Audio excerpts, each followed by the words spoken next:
Well, hello everyone. Welcome to another live stream of History Valley podcast. And today I'm joined by Dr. Thomas Longstaff.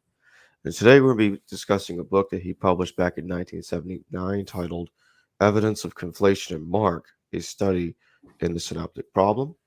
I have a link to his book in the description below if you want to go ahead and go purchase it. He was a professor at Colby College, and he was a professor of New Testament text, New Testament origins, and today we'll be discussing his thoughts on the synoptic problem.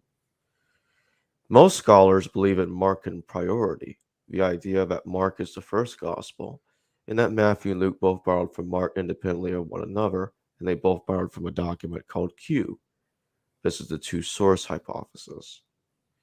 But Thomas, back in 1979, published his book, which brought back to scholarship the attention of the Griesbach Hypothesis, that Mark conflated material he found in Matthew and Luke. And that's what we're going to be discussing today. So welcome to History Valley, Thomas. It's really good to have you here. And let's get right into it.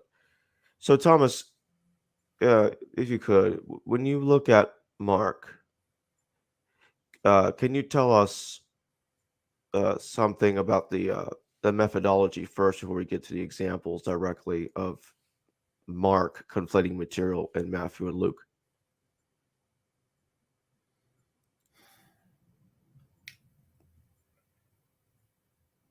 Well, not really, because if the book that you referred to was my doctoral dissertation, and it's not easy to define specific criteria for conflation.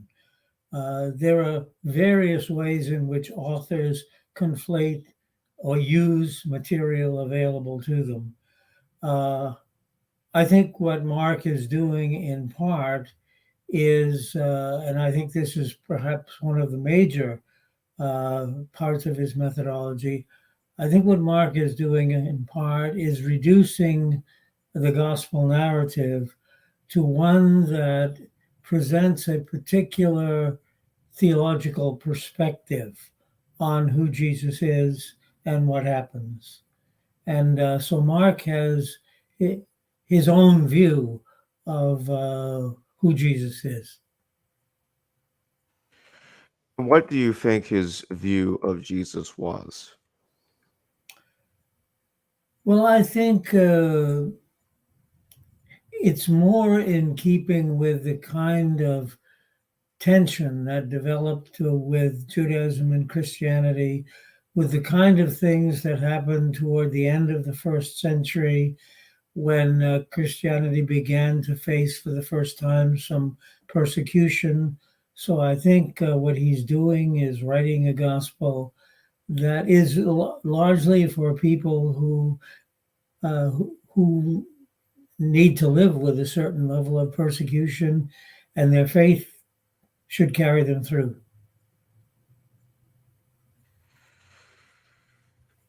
When you look at Mark, as I was mentioning earlier, and scholars think that Matthew and Luke are taking material from Mark and making changes to it. But you see a lot of examples in Mark of the opposite, where Mark is really taking material from Matthew and Luke and conflating them. Does he do that throughout his gospel pretty much, in your view? Well, maybe at some point very early in this dialogue, I should become quite clear and honest about things. The synoptic problem was the subject of my doctoral dissertation, and I worked on that intensely. I have a list of publications on the synoptic problem. Probably until I got probably until sometime in the mid to late 70s, when I made a dramatic change in what the foundation of my career was. Instead of looking at biblical narratives and the complexities of the synoptic problem, I began to do substantial work on archaeological sites in Israel. And I turned my attention less to the synoptic problem and more to dealing with the excavations that I was involved in Israel.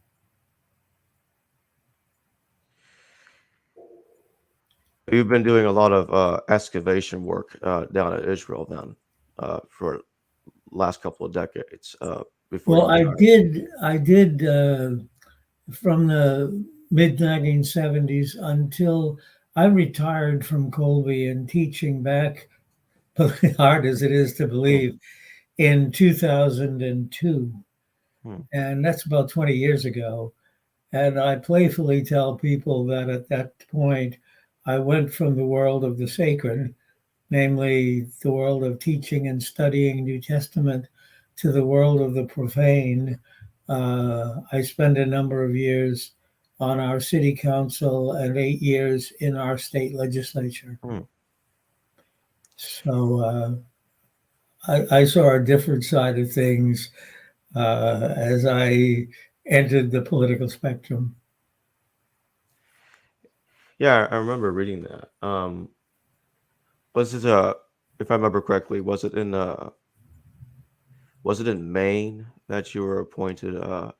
Yes. Yeah. Okay. Colby's in Maine. I've lived twice now. When I was about 10 years old, my family moved to Maine, and I stayed in Maine until about 10 years old, until I graduated from high school here in Maine. And then I went away and spent a little time on an island off the coast of South Carolina and Paris Island in the Marine Corps. And when I discharged from the Marine Corps, I lived for 2 years or so in Boston and then came back to Maine. So you served in the military from what was it? You went in the military in 1956, and then you from 1953 until 53. 1956, during the last years of the Korean War. Oh, so you saw some action in the Korean War? I didn't actually. I saw the dark side of the Corps because I made rank very quickly, but my assignment was a specialist in the UCMJ, the Universal Code of Military Justice, and I became the specialist who worked with the officer who was doing pretrial investigations in felony cases, not including homicide. So we looked at investigating the cases of those people who were about to be prosecuted for a number of offenses, misusing their authority, sexual offenses, and others. Yeah. So I did pretrial investigations. Something's gone blank on my screen. Really? What? Yeah. What are you seeing on your screen? I'm seeing the basic image that let me. Now you're back up again. I don't know what happened, but yeah. Well, I'll just say this real quick. Thank you for your service, and get right back to the Griesbach theory. Okay, so you think that? Okay, let me just put it this way. I want to ask you about the genealogy of Jesus real quick. Mark doesn't have a genealogy of Jesus. All right. Do you think he left that out of his gospel because he because he thought that Matthew and Luke have genealogies that contradict each other? Is that part of his harmonization in a way? He's leaving Well, out it could material that be. conflict. It could be. I think because it was probably given the focus of Mark's gospel, which I said, I think one of his one thing that's clear about this gospel, it is much more condensed. It's shorter, and I think that I don't know for sure. There's no way I would know this, but entirely plausible that Mark knew that genealogy was already available and not something that he had to include. If I am right about Mark being the later gospel, then the other gospels would still be available and that material would still be available. Do you see Mark as having like I know that other Griesbach scholars, including yourself, have pointed out in the past that Mark is often he has pericopes that are larger than Matthew and Luke, even though Matthew and Luke are seen as the expanders of Mark. Mm-hmm. It seems to be that his pericopes, the pericopes of Mark, are much larger in textual form than in Matthew and Luke. Could you talk about some of that? Well, I hadn't thought too much about that particular point, but I guess my first thought would be that it's similar to what I've already said in the discussion, namely that that Mark really wants to write for a community that needs to find a way to live with its persecution. What does Mark say about being persecuted? Well, I can't bring anything specific now. It's, as I say, it's been Sure. 30 years or more since I've done intense work on the synoptic problem.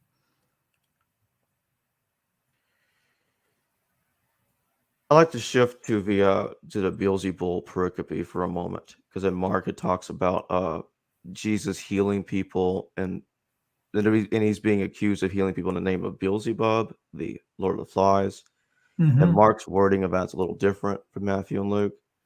And kind of going back to the Q document, the hypothetical document that Matthew and Luke copied from in the two source theory, do you think Mark leaves out the double tradition material he sees in Matthew and Luke because they're in such conflict with one another in some sense, because the wording between the two is different? Well, I think that's entirely possible. The last thing that Mark would want to do is to introduce more uncertainty. So you think that, as you just said, you think that Mark is generally trying to produce less uncertainty. He's trying to produce more certainty and produce what is in agreement, basically, then, between Matthew and Luke as much as he can. As much as he can, and I think it's partly because, once again, as I see it, what I came to believe, what I came to think when I was working on the synoptic problem, is that Mark was written toward the end of the first century and written for a community that was increasingly seeing persecution and needed things that would unify them rather than divide them. And so that is an important motif in Mark, is suffering. And it seems to me that Mark's gospel reflects the situation that occurs with Rome and so forth around the year 90. And so I'd put the date of Mark toward the end of that first decade of the first century, and put Matthew, especially, where I've worked more on Matthew than Luke, earlier. Matthew has some very close ties to the Jewish community. Some things that, when I look at it, later on weren't really appreciated and understood. very much. For example, one of the things that I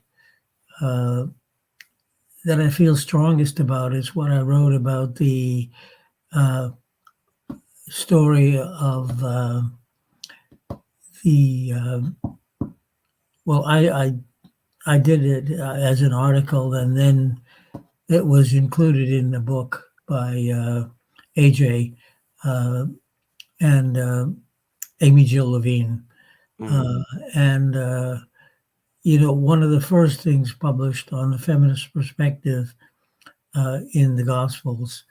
And I think, that's one place where Matthew's Gospel shows that it represents a much earlier period of time than Mark's, understands some things about Judaism that Mark just simply isn't there.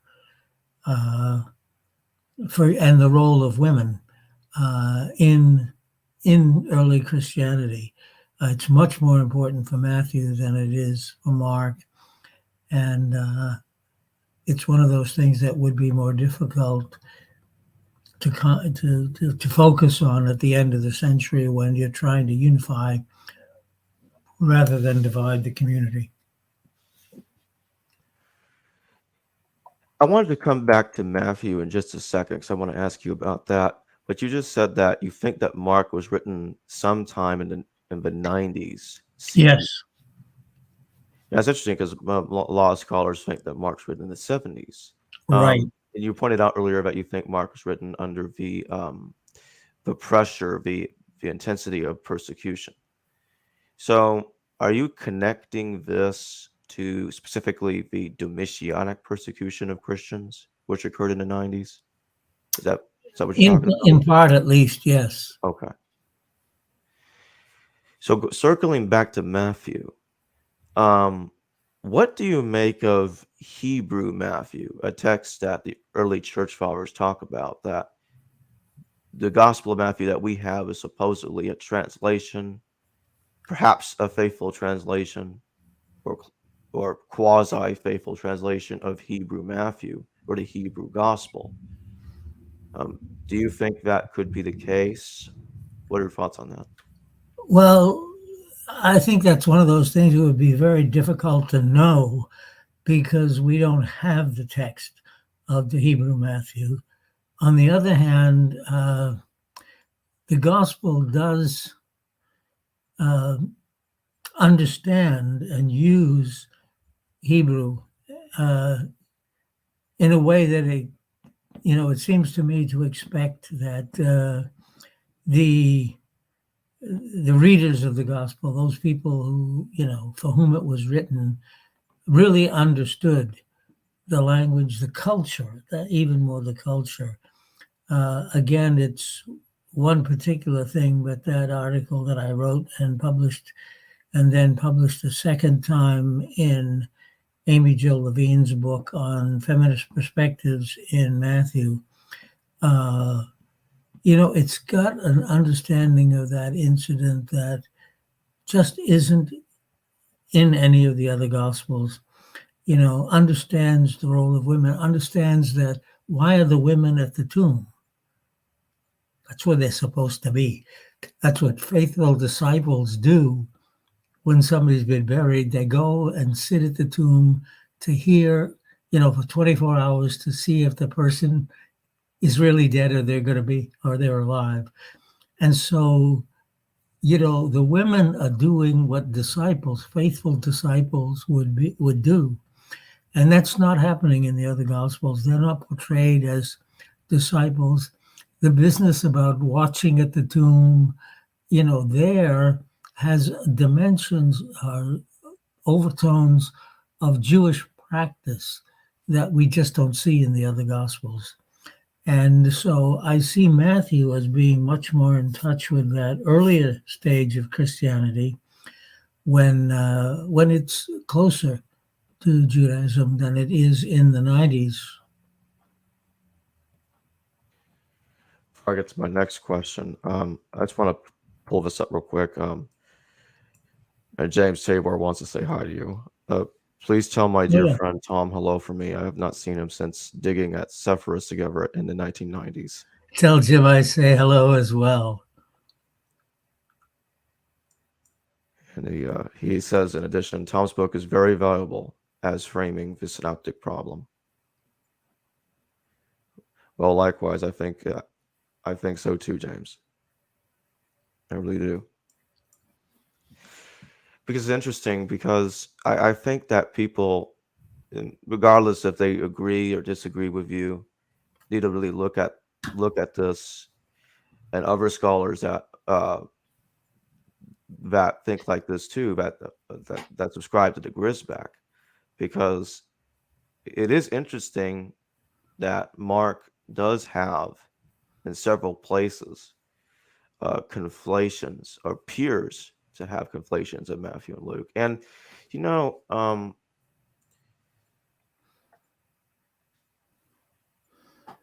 gonna try to put up a few examples. I'm gonna try to mention a few examples while we're here. Because like, if you look at the beginning of the gospel, and this was just fascinating to me, and I was thinking about this. You see unique material in Mark immediately in the very first sentence. In the beginning of the gospel of Jesus Christ, which is not in the other gospels. Matthew and Luke don't start that way. John doesn't even start that way. In the beginning is the gospel. And then the very next verse is, as is written in the gospels, behold, I send my messenger before my face, which shall prepare my way before thee.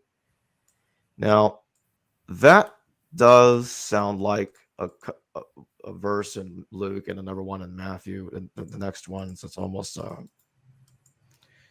triple agreement, if that's the way one would put it, because in Luke 7:27 says, "This is the one about whom it is written, behold, I will send my messenger a messenger ahead of you who will prepare your way for you." And Matthew 11:10 says the same thing. So it's essentially the same thing, and quoting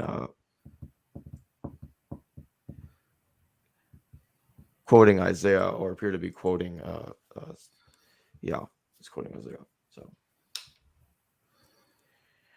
but I think that's an interesting example of Mark having unique material, and then agreeing and quoting the Old Testament with Matthew and Luke, and sometimes it keeps going like that.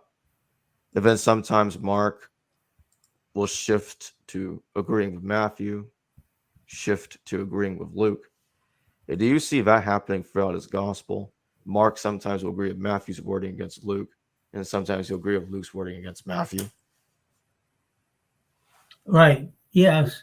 And I think it's less agreeing with one or the others, agreeing with Matthew against Luke or the reverse, than it is trying to set whatever the narrative is, for that particular pericope, to set it in the overall theme of Mark's gospel, so that it becomes a part of that total document that Mark produces for his community.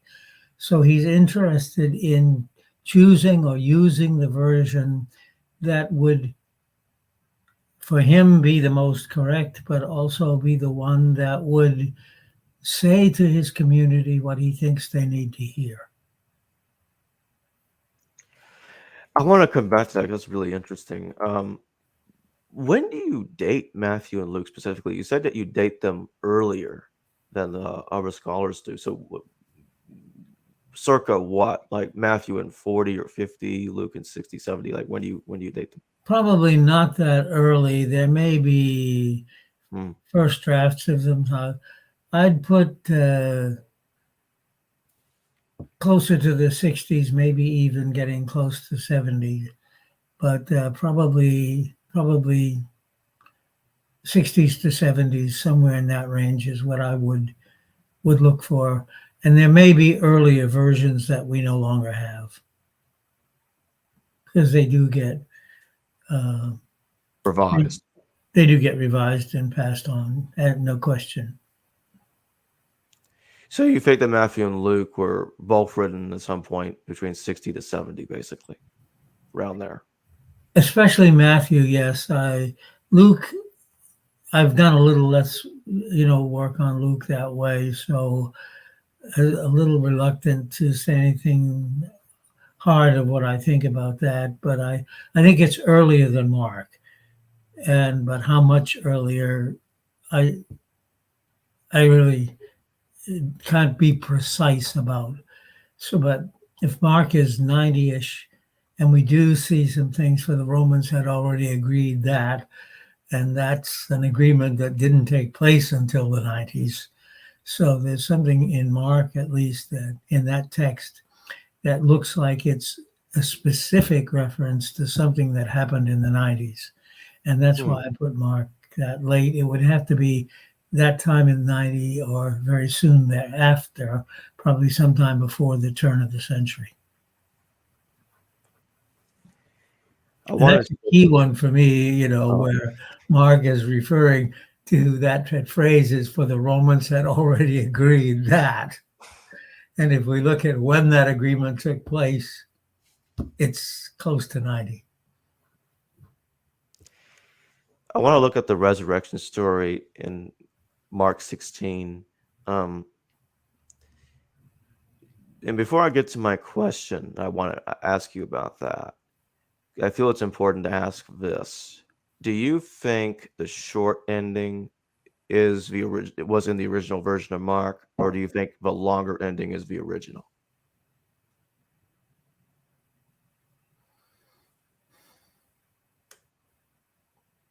I don't feel 100% sure about that, but I tend to lean toward the idea that the longer text is the original. All right.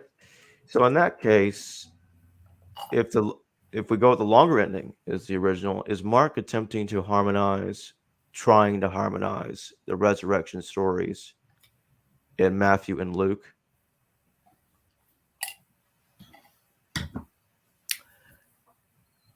To the degree that he wanted something that would be not divisive in his community. So it's not harmonizing it so that it will be more accurate. At least this is my view of Mark. If there's harmonization going on, it's one that's intended to serve the community well with all that they're facing. It's not an attempt to resolve literary inconsistencies, I don't think. I'm going to come back to some additional examples of Mark and conflation in a moment, but I want to ask you, in general, what do you see? What comes to mind when you think about Mark and priority? What do you think complicates the case for Mark and priority so seriously?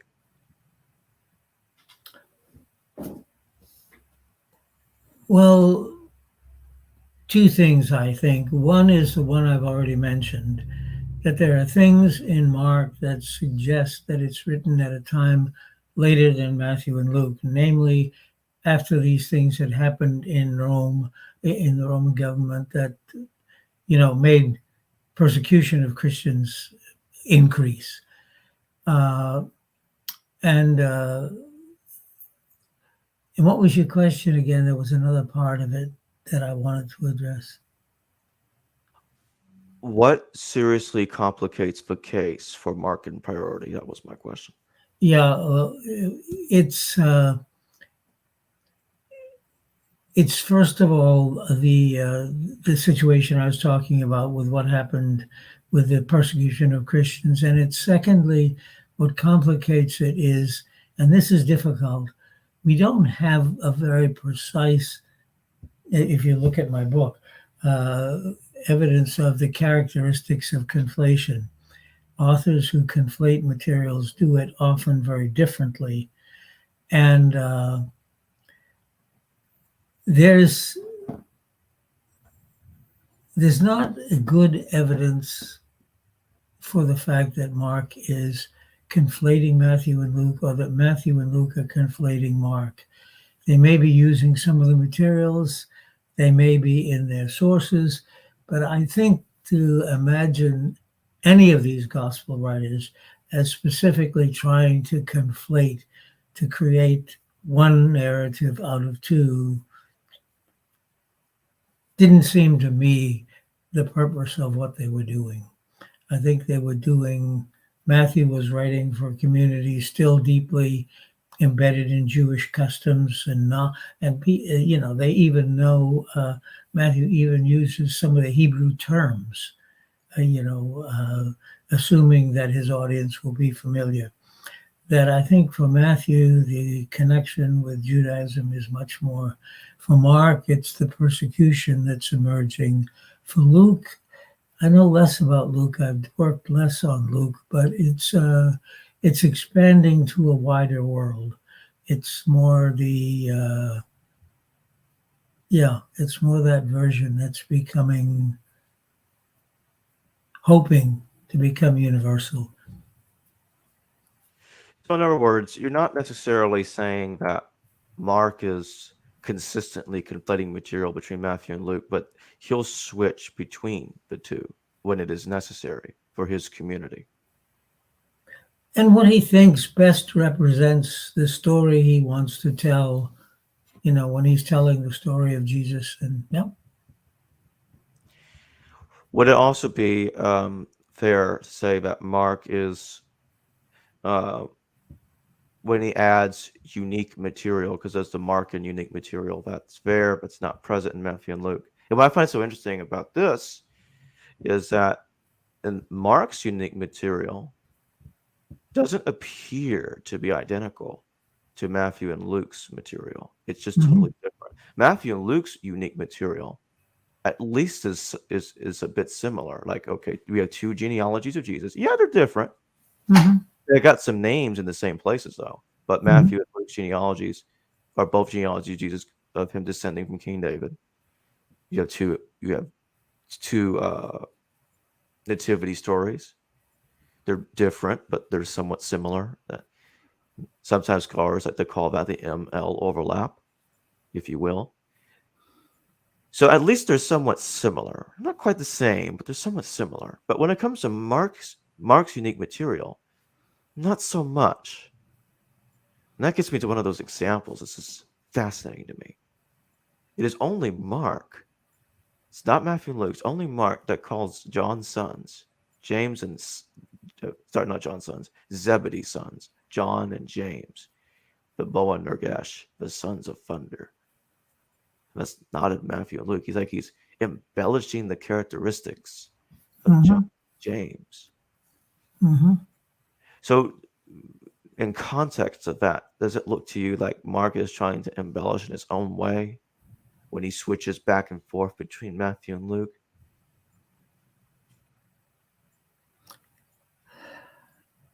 I guess that's not the way I have thought about it in the past, and probably not what would occur to me now, because regardless of what the order of the Gospels is, I don't think that Mark, if he's the latest, has Matthew and Luke and nothing else. And I think that's true of all of the gospel writers. They don't only have the other gospels as we know them. That's not the complete range of their sources.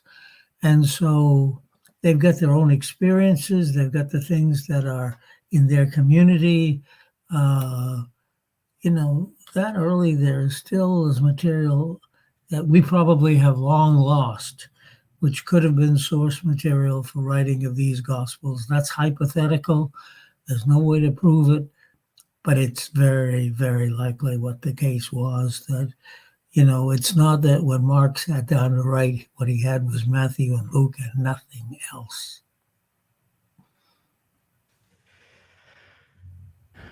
I'd like to ask real quick about the Gospel of John, because I know that John is not really a focus on the synoptic problem. No. Although there are times I feel it should be, because it's interesting to me that John has a lot of parallels to Mark. Like they both have the naked man in the Garden of Gethsemane. but it's not in Matthew and Luke. It's just in Mark and John. Now, do you think John is the fourth gospel, at last?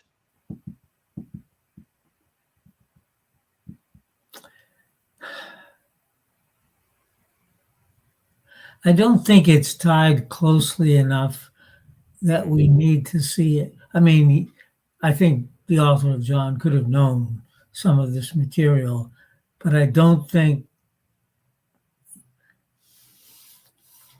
Yeah, it looks like John is written by an author for a different set of purposes, for a different community, facing some different issues, and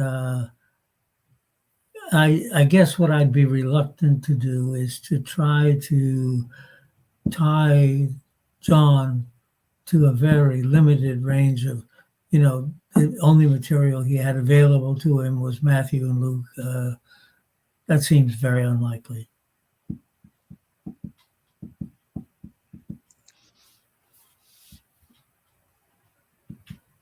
We'll take a look at a few more examples of Mark chapter 1. So Mark 1:21 to 29 seems to side with Luke's wording. And they went into Capernaum and straightway on the Sabbath and entered in the synagogue and taught. Let's take a look at that real quick.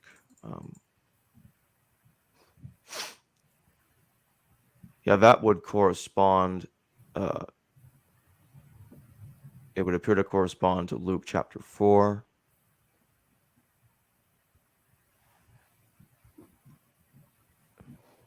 In terms of wording. But then it just keeps going on, being similar to Luke, up to 29. Mm-hmm. Then in verses 30 to 31, it shifts to Matthew. But Simon's wife's mother lay sick of a fever, and anon they tell him of her. What's interesting is that it stops at 31. It seems to go back to Luke a little bit. This was just me looking at this and with the Griesbach theory in mind, and then it had a little bit of unique material after that.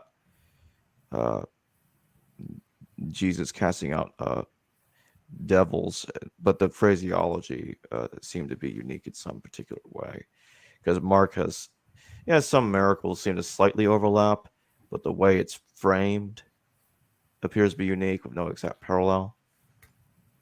Yeah, although it's a cop-out, I'd have to say, before I could respond in detail to that, I'd have to just say, remember, it's now 35 or more years since I worked intensively on the synoptic problem. I'd need to get out, my texts and compare them and that. Before I could say anything specific about that. I can't do it out of just what I recall from, the work that I've done on my perspectives on the synoptic problem in the past, because, I've done a lot of other things since then.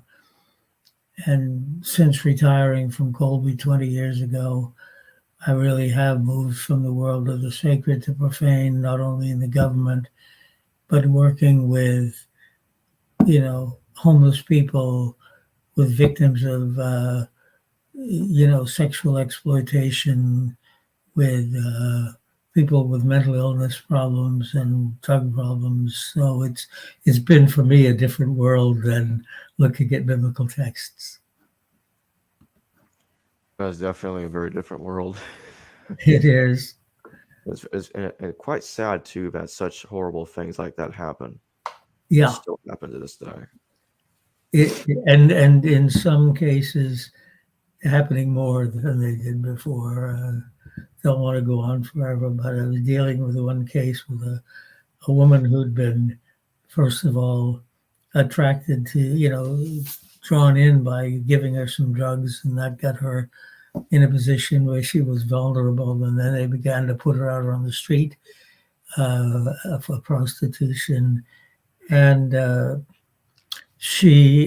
her sister came to her and said, "Would you let me take your children and have them call me mom and you auntie, because the state is, because you're engaged in prostitution, the state is very likely to take your children away from you." And it was possible, we would try to prevent that and could, but we began to look more seriously into that, and the question became, who was putting her out on the street? It turned out to be her parents. And I kind of, that's going to be one of the saddest cases. That's how low it has sometimes become. That's really sad. And working on the two sides of that, trying to rescue the victims of exploitation, because they're men to work on farms and women primarily for prostitution. So we have a part of our group that focuses on getting people into a safe living environment and getting them free of the exploitation. Then we've got the other side who finds new places to live for the offenders, namely the law enforcement side, that help us to arrest and try the people who are actually exploiting them. And I say give them new homes, I mean in jail. But it's a different world for now the last 20 years or so. I've got a long way from memorizing verses in the synoptics. Well, I just have a couple more questions if we can close. Yeah.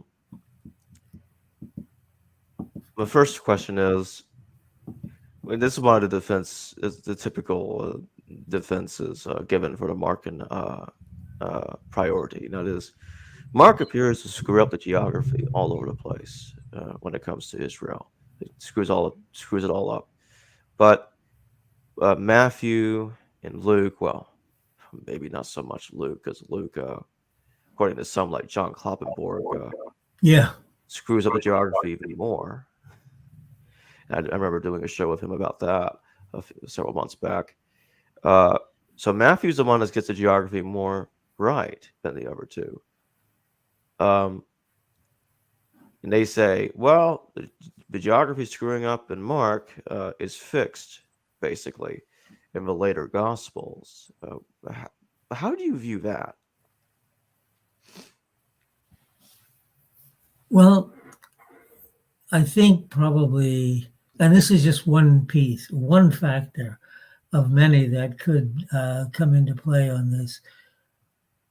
I think Matthew primarily is writing for an audience that knows Israel, that knows that Near Eastern area. Luke clearly, I think, is not. I don't think Mark is not writing, at least for an audience who knows it as intimately as Matthew's audience does.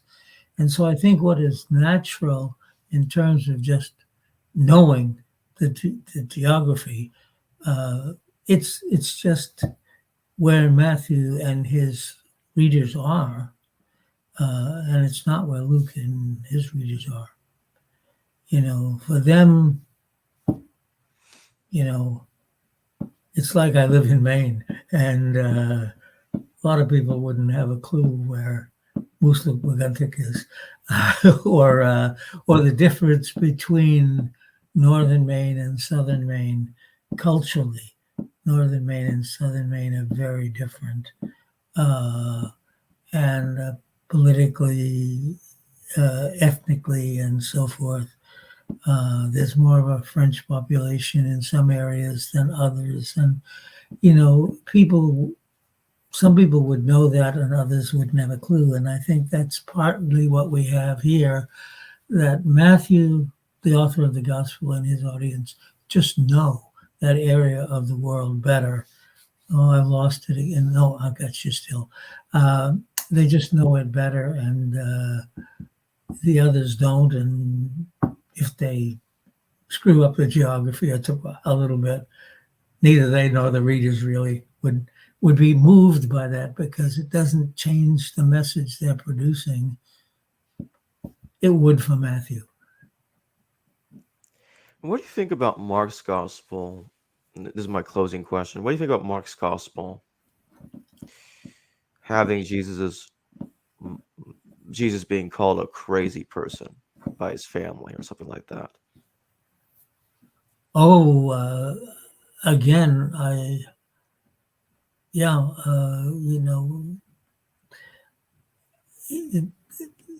it seems to me that Mark is writing for a community in which persecution, in which these things happen. And when you've got a community that is suffering from persecution and other offenses like that, you've got to say things that help the community to understand just what's happening from their perspective too, because they know that there are cases where families are divided by the Roman persecution and so forth. And I think it's because not to address that for Mark, who, if I'm correct, for Mark, who writes for a community that is suffering from some persecution and things like that, not to address those issues that divide even members of families would be disastrous, would be leaving out things that are just far too important. Well, thank you for joining me today, Dr. Longstaff. Okay, and thank you for the opportunity to call back out of my past some of these things. To really go much further, I'd have to get my synopsis out and have it on the table in front of me to look at the texts. But basically, the generalities are that I think they write for different communities. And Matthew, one that is much more in touch with its Jewish origins. Luke, one, a much more, diverse, forward-looking community. And Mark, one that's facing the kind of persecution that we saw at the end of that we saw in the 90s. So thank you again, Jacob, for inviting me to have this discussion with you. Well, of course, and thank you for coming on. Okay. Hello viewers, thanks for watching this video from the History Valley YouTube channel. Please don't forget to subscribe and hit the notification bell. And if any of you wish to further support this channel, please consider checking out this channel's Patreon page and becoming a patron, and or donate through PayPal or through Super Chat during a live stream. Thank you.